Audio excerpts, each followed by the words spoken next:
오늘 나눌 말씀의 제목은 두 가지 환상이라는 제목입니다. 오늘 말씀에 두 가지의 환상이 겹쳐져 있는 것을 볼 수 있는데요. 이 환상들을 통해서 오늘 우리에게 어떤 말씀을 해주시는지 한번 살펴봤으면 좋겠습니다. 다니엘서를 처음 시작하면서 다니엘서 1장 1절과 2절을 본문으로 설교를 했습니다. 그러면서 다니엘서 1장 1절에 유다왕 여호야김이 다스린 지 3년이 되는 해에 바벨론 왕 느부갓네살이 예루살렘에 이르러 성을 에워쌌더니 라는 이 1절의 말씀, 이 말씀을 설명해 드리면서 이 말씀은 사람들이 보고 있는 일반 역사의 관점에서 느부갓네살에 의하여 예루살렘이 포위되어 이제 멸망 직전의 상황을 기술하였다라고 말씀을 드렸습니다. 그리고 이어서 2절 말씀에서 주께서 유다왕 여호야김과 하나님의 전 그릇 얼마를 그의 손에 넘기심에 그가 그것을 가지고 신할 땅 자기 신들의 신전에 가져다가 그 신들의 보물 창고에 두었더라 라는 이 말씀은 하나님의 관점에서 기술되었다라고 말씀드리면서 하나님께서 이스라엘을 바벨론의 손에 넘기셨기 때문에 이스라엘이 지금 바벨론의 포로로 고통의 시간을 보내고 있다라고 말씀을 드렸습니다. 그렇기 때문에 역사의 주관자는 중동의 패권을 쥐고 있는 느부갓네살 왕이 아니라 여호와 하나님이라고 말씀을 드렸습니다. 그래서 우리는 일반 역사적 관점으로 보는 것이 아니라 하나님의 관점으로, 성경적 관점으로 세상 돌아가는 이치를 보아야 하는 겁니다. 이러한 다니엘서의 관점은 이 다니엘서를 마치는 그 순간까지도 계속해서 유지되고 있습니다. 처음보다 뒤로 가면 뒤로 갈수록 이 관점이 더욱더 부각되어 나타납니다. 특별히 오늘 말씀을 통해 역사의 배후에 있는 하나님의 계획과 하나님의 섭리를 발견하여 우리의 삶도 하나님의 주권 안에 있음을 확인하는 시간이 되었으면 좋겠어요. 오늘 말씀은 지난번에 살펴보았던 네 짐승 환상 이후에 다니엘이 본 그 다음 환상에 대한 이야기입니다. 지난번에 다니엘은 바다에서 네 종류의 짐승이 차례대로 올라오는 것을 보았습니다. 독수리 날개가 있는 사자, 그리고 새 갈빗대를 물고 있는 곰과 같은 짐승, 그리고 날개 4개가 있는 표범, 그리고 말로 형용할 수 없는 10뿔 달린 짐승까지 각각의 짐승들이 앞으로 세워지고 망하는 나라들을 상징한다라고 말씀을 드렸습니다. 네 짐승이 일어나 사라지기까지, 그러니까 첫 번째 나라가 세워져서 마지막 나라까지 대략 얼마 정도 시간이 걸릴까요? 즉 말하자면 페르시아서부터 로마까지 얼마간의 시간이 걸리냐면 대략적으로 500년 정도의 시간의 간격이 있습니다. 다니엘은 환상과 묵시를 통해서 이 500년이라는 시간의 간격을 뛰어넘어서 그 나라들이 세워지고 사라지는 것을 그 환상을 통해 보고 있는 겁니다. 그런데 지금 우리는 다니엘처럼 꿈을 꾸는 묵시를 통해서 하나님의 환상을 보여주셔서 그래서 그 역사 속에서 얼마나 많은 나라들이 세워지고 살아갔는지 굳이 그렇게 묵시를 통하지 않고서도 우리는 알 수가 있습니다. 저는 고등학교 때 역사를 참 좋아했습니다. 고조선부터 조선시대까지 긴 달력 한 장에 막 글을 써가면서 각 나라들의 왕의 이름들 그리고 중요 사건들을 적을 만큼 엄청 역사를 좋아했습니다. 학교에서 역사를 가르치는 이유는 과거를 통해 현재를 바라보는 눈을 갖기 위함입니다. 우리나라의 역사를 보면 강력했던 고구려가 있었습니다. 중국 본토까지 영향력을 미칠 만큼 그 힘이 아주 대단했지요.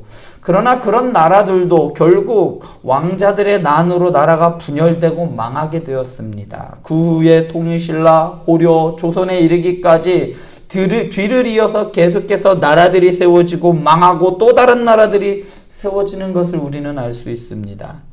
이를 통해서 우리가 알 수 있는 것은 우리가 살고 있는 이 나라, 그러니까 대한민국이죠. 이 나라도 영원하지 않다. 그리고 언젠가는 이 나라도 끝이 있을 거다라는 것을 알 수 있습니다. 모든 세상 나라들이 그 끝이 있음을 우리는 역사를 통해 알 수 있습니다. 네 짐승 환상도 마찬가지입니다. 세상에서 아무리 강력한 페르시아라고 하여도, 또한 전 세계를 호령하였던 로마와 같은 나라라 할지라도 그 끝이 있습니다. 세상 사람들은 죽으면 끝이다 라고 하는, 죽으면 끝이지 모든 것이 죽으면 끝이야 라고 말하지만 오늘 말씀에서는 아니라고 말합니다. 끝이 있는데 그것으로 끝이 아닙니다. 다니엘서 1장 2절에서 하나님의 주권을 주께서 유다왕 여호야김과 하나님의 그릇 얼마를 그의 손에 넘기심에 라는 말로 표현했다면, 오늘 말씀에서는 아주 더 구체적으로 이야기하는데, 내가 보니 왕좌가 놓이고 옛적부터 계신 이가 자정하셨는데 그의 옷은 희기가 눈 같고 그의 머리털은 깨끗한 양털 같고 그의 보좌는 불꽃이며 그의 바퀴는 타오르는 불이며 라고 묘사하였습니다. 성경에는 이와 비슷한 표현들이 몇몇 나옵니다. 다니엘서뿐만 아니라 이사야서에도 이런 표현이 나오고, 또한 계시록에도 이러한 표현들이 나옵니다. 왕이 그의 보좌에서 하는 일은 무엇일까요? 대부분 중요한 결정과 판결을 할 때 보좌에 앉습니다. 그런데 다니엘은 그 보좌에 옛적부터 항상 계신 이가 앉아있는 모습을 보았습니다. 옛적부터 항상 계신 이분이 보좌에 앉으셨다는 것은 왕으로 그분이 자정하셨는데 지금 올라간 게 아니에요. 최근에 그 자리에 앉은 게 아니라 오래전부터 그곳에 앉아서 통치하고 계셨다는 것을 의미하는 겁니다. 우리가 보기에 세상은 내 짐승과 같이 아주 강력한 나라들에 의하여 좌지우지되는 것처럼 보이지만, 실제로는 아주 옛적부터 계신 이가 오래전에 그 보좌에 앉아 계셨고 계속해서 통치하고 계셨다는 것을 말하는 겁니다. 오래전부터 하나님께서 보좌에 자정하셔서 천하 만물을 다스리고 우리 삶도 하나님께서 지켜보고 계셨다는 의미입니다. 70년의 바벨론 생활을 하면서 하나님의 긴 침묵에 좌절하고 있는 이스라엘 백성들에게 오늘의 말씀은 엄청난 위로가 되었을 겁니다. 하나님께서 잊으신 것이 아니고 지켜보고 계셨어요. 처음부터 지켜보고 계셨고 지금도 눈동자와 같이 지켜보시고 앞으로도 영원히 이스라엘 백성들을 지켜보고 계시고 보호하고 계시다는 말씀입니다. 이전까지 바다에서 나온 네 짐승이 활개친 땅에 대한 이야기였다면, 이제부터 오늘부터 말씀되어지는 이 부분은 하늘에서 이루어지는 진정한 역사에 대한 이야기입니다. 그렇다면 여기서부터 옛적부터 항상 계신 이는 좀 전에도 말씀드렸듯이 바로 하나님을 의미합니다. 성부 하나님을 의미하는데, 옛적부터 항상 계신 하나님께서 보좌에 앉으셨는데 양털 같은 머리를 하셨고 눈같이 흰 옷을 입으셨습니다. 변화산에서 예수님께서 입은 옷이 하얗게 변했다라는 것을 우리는 알 수 있어요. 그리고 또한 부활의 아침에 무덤가에서 천사의 옷이 눈과 같이 희었다라고 한 것처럼 하나님은 순결한 모습으로 보좌에 앉으셨습니다. 그리고 그 보좌가 바퀴가 불꽃으로 타오르고 있었어요. 불꽃에 휩싸였지만 불타 없어지지 않는 모습. 우리는 이 말씀을 출애굽기에서 이미 한번 보았습니다. 모세에게 초자연적인 권능으로 보이시기 위해 불타는 떨기나무를 이용하셨던 장면을 연상케 합니다. 그리고 시내산에서 이스라엘 백성들에게 율법을 줄 때의 모습을 기록한 출애굽기 19장 6절부터 26절에 보면 여호와께서 불 가운데서 그곳으로 내려오셨다라고 묘사합니다. 이처럼 하나님께서 그의 거룩하심을 나타내기 위하여 불을 사용하셨습니다.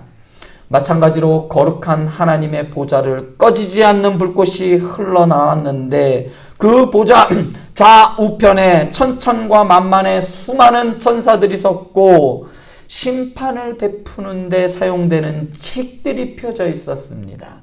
그러니까 다니엘이 본 환상은 하나님께서 그 보좌에 앉으셔서 모든 천사들 앞에서 옳고 그름에 따라 심판과 판결을 하시는 법정의 모습을 보고 있는 거예요. 다니엘서의 여러 환상이 공통적으로 말하고 있는 것은 닥쳐올 역사가 이미 하나님의 경륜 가운데 정해져 있다고 말하는데, 이를 뒷받침해주는 근거가 되는 말씀이 바로 이 책에 대한 말씀입니다. 성경에서 이 책이 의미하는 것은 하나님이 세상에 살던 모든 사람들이 그들의 행위에 대하여 기억하고 계시다는 것을 상징합니다. 광야에서 이스라엘 백성들이 금송아지를 만들어 하나님 앞에 범죄하였을 때 출애굽기 32장 32절부터 33절에서는 이렇게 말합니다. 그러나 이제 그들의 죄를 사하시옵소서. 그렇지 아니하시면 원하건대 주께서 기록하신 책에서 내 이름을 지워버려 주옵소서. 여호와께서 모세에게 이르시되 누구든지 내게 범죄하면 내가 내 책에서 그를 지워버리리라. 또한 비슷한 말씀이 계시록 20장 12절에서도 또 내가 보니 죽은 자들이 큰 자나 작은 자나 그 보좌 앞에 서 있는데 책들이 펴있고 또 다른 책이 펴졌으니 곧 생명의 책이라. 죽은 자들이 자기 행위를 따라 책들에 기록된 대로 심판을 받으니. 심판하실 때에 펼쳐진 책들에는 사람의 모든 행위가 기록되어 있습니다. 그래서 로마서에 보면 하나님께서는 분명하게 사람의 행위대로 판단하신다라고 했어요. 믿는 사람은 어떨까요? 믿는 사람도 하나님은 행위대로 판단하십니다. 그래서 착하게 해야 돼요. 그런데 그게 다가 아니라는 말씀이죠. 우리에게는 예수 그리스도를 믿는 믿음이 있습니다. 물론 하나님께서 그 책들에 기록된 대로 사람의 행위대로 다 판단하시지만, 그런데 예외, 바로 예수를 믿는 사람들에게는 그 허물이, 그 행하지 못했던 그 행위에 대한 죄악들을 예수님께서 덮어주시는 은혜, 그 말을 우리는 칭의라고 이야기를 하죠. 죄인임에도 불구하고 의인이라 불러주시는 은혜가 있다는 말씀입니다. 하나님 앞에 선 사람들의 이름이 생명책에 기록되어 있다면 그는 천국에서 영생이 결정되고, 생명책에 기록되지 않는 사람은 지옥에서 영원히 꺼지지 않는 그 불길 속에서 영생을 살게 될 겁니다. 여러분들은 어떠한 형태로 영생을 살고 싶습니까? 하나님의 나라에서의 영생이지 않습니까? 지옥에서 죽고 싶어도 죽지 못하는 그러한 영생을 살고 싶은 사람은 아무도 없을 겁니다. 이러한 모습을 다니엘은 환상을 통하여 보았습니다. 하늘 위에는 하나님께서 흰 옷과 흰 머리를 하시고 그의 불타는 보좌에 앉으셔서 심판의 책을 펼쳐 심판하는 모습이 보이고, 땅에서는 4마리의 살아나온 짐승들이 날뛰고 있는 모습을 한번 상상해 보시기 바랍니다. 하늘에서는 하나님의 보좌가 있어요. 생명책이 펼쳐져 있습니다. 이제 하나님의 판결이 떨어질 때예요. 그런데도 불구하고 이 땅 가운데서는 4마리 짐승이 사납게 울부짖고 있어요. 마치 자기들의 세상인 것 마냥 아주 날뛰는 것이죠. 이러한 두 개의 환상이 겹쳐져 있는 모습입니다. 세상의 운명은 짐승의 오만한 주장과 힘에 의해서가 아니라 하나님의 뜻과 목적, 그분의 세상에서 일어나는 모든 일에 대한 그분의 궁극적인 심판에 의해서 모든 것이 결정날 겁니다. 그리고 작은 뿔이 말하는 그때에, 여기서 그때에는 8절에서 작은 뿔이 10뿔 사이에서 나와서 큰 말을 하는 그때를 말합니다. 오늘 본문에서 다니엘이 하늘에 불타는 보좌에 옛적부터 계신 이가 좌정하시고 그 보좌 앞에 천사들이 서 있고 심판을 베푸는 그 책이 펼쳐진 그때를 말하기도 합니다. 바로 그때에 짐승이 죽임을 당하고 그의 시체가 상한 바 되어 타오르는 불에 던져지고 맙니다. 모든 것은, 세상의 모든 것이 영원한 것이 아니라 그들의 끝이 있고 결국은 하나님의 심판을 받아 불에 던져진다는 말씀입니다. 그런데 너무나도 순식간에 짐승이 죽임을 당하고 불타오르는 불에 던져집니다. 다니엘서 본문은 짐승과 사람을 대조시킨다라고 할 수 있어요. 성경에서 짐승은 사람을 해칠 수 있는 존재이고 출애굽기 23장 29절에서는 특히 가난한 자와 하나님의 백성을 삼키는 존재를 짐승이라고 말합니다. 우리가 또한 잘 알고 있는 아담과 하와를 유혹하여 하나님의 말씀을 거역하게 만든 이 뱀도 짐승입니다.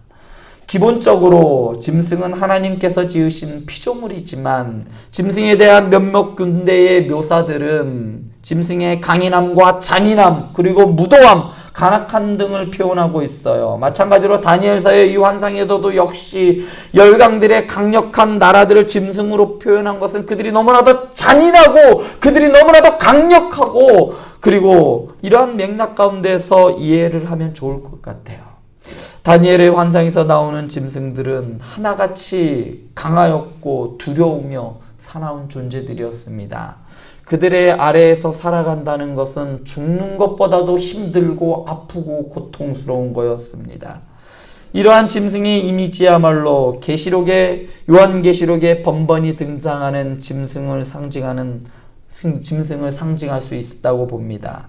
그래서 그런지 요한계시록 13장에서 묘사하는 짐승은 상당히 다니엘서 오늘 말씀과 유사하게 묘사를 하고 있는 것을 볼 수 있습니다. 그러나 아무리 세상에서 위세를 떨치는 권력과 나라라 할지라도 하나님의 권능 앞에 얼마나 초라하고 별 볼 일 없는 것임을 오늘 본문은 말하고 있습니다.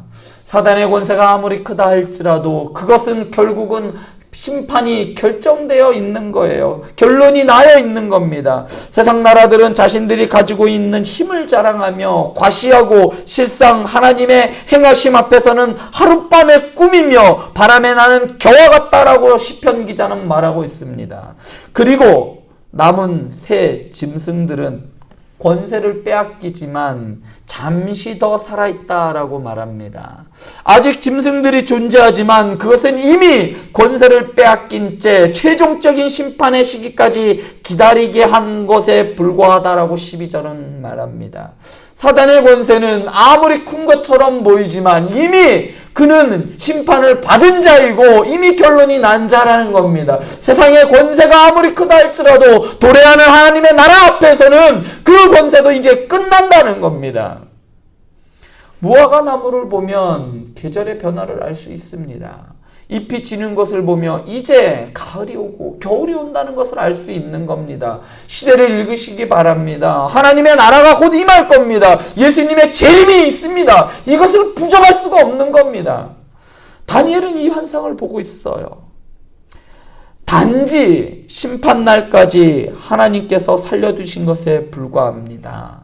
결국 다니엘은 현재 존재하는 짐승 같은 제국과 그 권력의 본질이 영원한 것이 아니라 일시적인 것이다 라고 선언하고 있는 겁니다. 하나님의 정한 시기까지 유지될 뿐입니다. 비록 그들이 강해 보이지만 더 큰 권세이신 존재에 의해 한시적으로 그냥 간신히 명맥만 잊고 있을 뿐이며 그 정한 시기가 곧 오게 될 겁니다. 잠깐 하나님께서 판결을 유보한 겁니다. 연이어 다니엘은 그 정한 시기가 되어 인자 같은 이가 하늘 구름을 타고 와서 옛적부터 항상 계신 이에게 인도되어 나아가는 것을 환상 중에 보게 됩니다. 다니엘과 이스라엘 백성들이 살던 시기는 비록 현실은 죽임당하게 되는 짐승의 세상일지라도 다니엘에게 인자와 같은 이가 구름을 타고 오셔서 승리하게 되는 소멸하지 않는 권세에 관한 환상이 주어진 겁니다. 이제 인자가 올 거야. 그분이 오시면 모든 것이 끝날 거야. 다른 사람들은 볼 수 없었지만 다니엘의 글을 통해 이 환상이 전해졌고 초기 기독교 교회 역시 다니엘의 환상을 하나님의 말씀으로 고백하기에 이르렀던 겁니다. 이제 다니엘의 환상은 더 이상 다니엘만의 환상이 아닙니다. 우리 모두의 환상입니다. 하나님을 믿는 것은 이 환상을 고백하며 신뢰하며 확신하는 것이 바로 이 믿음으로 나아가는 사람들의 자세인 겁니다. 지금 눈앞에 보이는 현실은 짐승의 세상이지만 하나님께서 행하셔서 영광의 날이 있다는 것을 믿는 겁니다. 그리고 짐승은 사라지지만 소멸하지 않는 권세가 있다는 것을 믿는 것 또한 믿음의 사람들입니다. 그러나 환상을 믿는다고 해서 현실을 부정하는 것을 의미하지는 않습니다. 다니엘서 1장에서 6장은 다니엘과 이스라엘 백성들이 처한 지독한 현실을 보여주고 있었어요. 그들은 몇십 년이 지나도 여전히 사로잡혀온 자들의 자손으로 불리면서 이방의 왕은 아무리 사이가 좋더라도 언제든지 말도 안 되는 이유로 이스라엘 백성들을 풀무불과 사자굴에 던져넣는 존재였어요. 이것이 다니엘과 이스라엘 백성들이 처한 현실이었습니다. 그곳에서 아무리 좋은 관리, 아무리 높은 벼슬을 얻고 아무리 많은 것을 얻는다 할지라도 그들은 이방인들이었습니다. 언제든지 그들의 가진 것은 빼앗길 수 있었고 그들의 생명은 언제든지 죽음으로 당할 수밖에 없는 그러한 억울한 상황 가운데 있었습니다. 그러나 환상은 동시에 이러한 현실 이면에 있는 진정한 현실을 보여줍니다.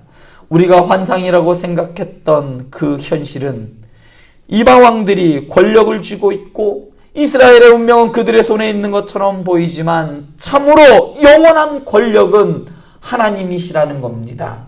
믿음은 바로 이 환상을 현실로 믿는 사람입니다. 꿈이 아니고 꿈을 현실로 믿는 사람들, 그리고 마침내 인자 같은 이가 하늘 구름을 타고 오실 겁니다. 여기서 언급하는 인자와 같은 이에 대해서는 다음에 한번 다시 한번 살펴보겠지만 결론부터 말씀드리자면 이분은 바로 예수 그리스도입니다. 예수 그리스도께서 구름을 타시고 모든 권세와 영광 중에 오실 때에 다니엘의 환상은 더 이상 환상으로 끝나는 것이 아니라 그것은 현실이 될 겁니다. 서두에서 말씀드렸듯이 다니엘서를 시작하면서 세상 사람들은 일반 역사의 관점으로 세상 강대국들에 의하여 역사가 좌우된다라고 하지만 믿음의 사람들은 역사의 배후에 계신 하나님에 의하여 통치되고 있다고 믿는 사람들입니다. 바로 우리가 그렇습니다. 그리고 우리는 다니엘의 환상을 꿈꾸는 사람들입니다. 다니엘의 환상을 현실로 믿는 사람들입니다. 그렇기 때문에 믿음의 사람들은 넘실거리는 홍해를 보고 두려워하는 것이 아니라 애굽에 재앙을 내리시고 구름기둥과 불기둥으로 함께 하시는 하나님을 바라보는 사람들입니다. 로마의 폭정 속에서도 심지어 사자에 의하여 갈기갈기 찢기는 죽음 문턱에서조차도 기쁨으로 죽음을 받아들일 수 있는 것은 죽는 순간에서조차 구름 타고 오실 예수 그리스도와 그의 나라를 바라보는 믿음 때문이었습니다. 아무리 열강의 힘이 강하고 세상이 여러분들을 우는 사자와 같이 집어삼키려 한다 하여도 예수 그리스도의 오심으로 모든 것이 끝날 겁니다. 그래서 이 땅에서 좀 안 가져도 괜찮아요. 조금 덜 누려도 괜찮다는 겁니다. 좀 억울해도 괜찮아요. 좀 억울하면 좀 어떻습니까? 주님이 오셔요. 어몽어스라는 드라마를 참 좋아했습니다. 거의 한 주도 빼놓지 않고 봤던 것 같아요. 판과 놀이의 폭정에 억눌려 하늘 품고 살아가는 백성들에게 암행어사 출도는 자유의 선언이었고 해방을 의미했습니다. 예수 그리스도의 재림도 이와 같지 않을까 싶습니다. 예수 그리스도께서 구름을 타시고 다시 오시는 그날 성도님들의 눈앞에서 눈에서 눈물을 닦아주실 거고 더 이상 슬픔도 아픔도 없이 영원한 기쁨과 즐거움이 있는 곳에서 주님과 함께 살 겁니다. 그러므로 바벨론의 포로로 살아가는 이스라엘 백성들이 경험한 답답함을 오늘도 경험하는 사랑하는 성도 여러분들에게 제가 감히 말씀드릴 수 있는 것은 오직 믿음입니다. 오직 믿음으로만 이 예수 그리스도의 다시 오심을 경험할 수 있는 겁니다. 오직 믿음으로만 다니엘이 바라본 환상, 옛적부터 항상 계신 그 하나님께서 나의 삶을 통치하심을 바라볼 수 있는 겁니다. 믿음으로 하나님의 백성으로 굳건히 세워져가는 사랑하는 행복한 교회 성도 여러분들 되실 수 있기를 소원합니다.